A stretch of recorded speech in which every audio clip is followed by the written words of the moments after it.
নমস্কাৰ মই পিংকু আৰু আপোনালোক আটাইকে স্বাগতম জনাইছো আমাৰ ফেমাছ আছাম ইউটিউব চেনেললৈ। আজি আমি এখন ছুটি ছবিৰ কাম কৰিবলৈ আৰম্ভ কৰিছো। ছুটি ছবিখনৰ নাম হ'ল অভিমানী ছোৱালীজনী মোৰ। ও পিংকু তোমালৈ মই ভাত চাই আছিলো, আহা আহা।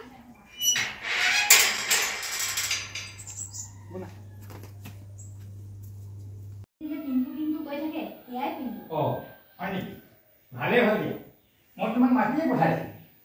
আপুনি মাতি পঠিওৱাৰ বাবে আহিলো। কিবা কাৰণত মাতিলে? কিবা কাৰণ মানে আমাৰ মাজনীয়ে সদায় তোমাৰ কথা কৈ থাকে। আমাৰ দুটালত বহুত নিয়ম আছে, আমাৰ দুটাৰ ভিতৰত বহুত মিল আছে। সেইকাৰণে অতি সোনকালে আপোনালোকৰ মাজলৈ আহিব অভিমানী ছোৱালীজনী মোৰ। আৰু দেখিছে 1 2 3 4 5 6 7 8 9 10 11 12 মই লগত 13 14 15 আৰু কেইবাজনো আছে। মানে যিসকল অভিনেতা অভিনেত্ৰী আছে তেওঁলোকক মই এবাৰ চিনাকি কৰাই দিওঁ।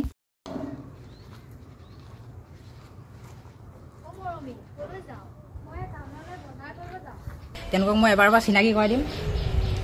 এওঁ হ'ল তাপজিৎ কোঁৱৰ। ধোঁৱা পথাৰৰ পৰা আহিছে। এওঁ মদন নিয়োগ ছাৰ সকলোৱে প্ৰায় চিনি পায়। ডাইৰেকশ্যন আৰু স্ক্ৰিপ্ট লিখিছে তোমাৰ জেচিকা। এয়া জেচিকা ভণ্টি, তেওঁ আছে অভিনয়। যিসকল আছে সকলোৱে অভিনয় কৰিছে। তোমালোকৰ নিজৰ নিজৰ এবাৰ পৰিচয় দি দিয়া।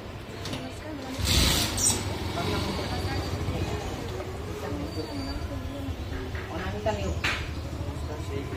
সীমান্ত নিয়োগ, বিদীপন গগৈ হাতে খাটি পৰা আহিছে। সংগীতা লাহন, এওঁ আহিছে লেঙেৰীৰ পৰা। আৰু বাইদেউ এইফালে চাই কৈ দিয়ক। এয়া ছাৰ নমস্কাৰ, মোৰ নাম জীৱন বৰা। আৰু ছাৰৰ এয়া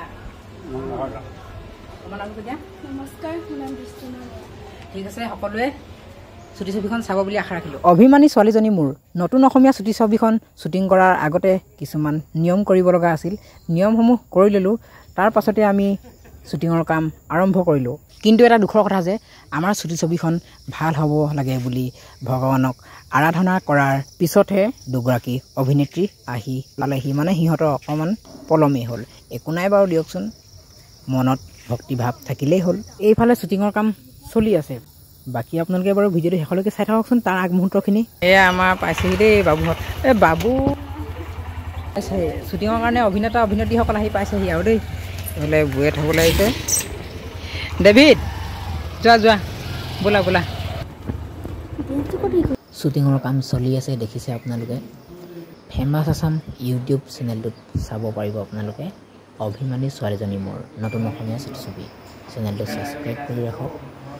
new Assamese love story short film অভিমানী ছোৱালীজনী মোৰ সকলোৱে চাই ভাল পাব বুলি আশা ৰাখিছোঁ। চেনেলটো ছাবস্ক্ৰাইব কৰি ৰাখক। শেষলৈকে চোৱাৰ বাবে ধন্যবাদ।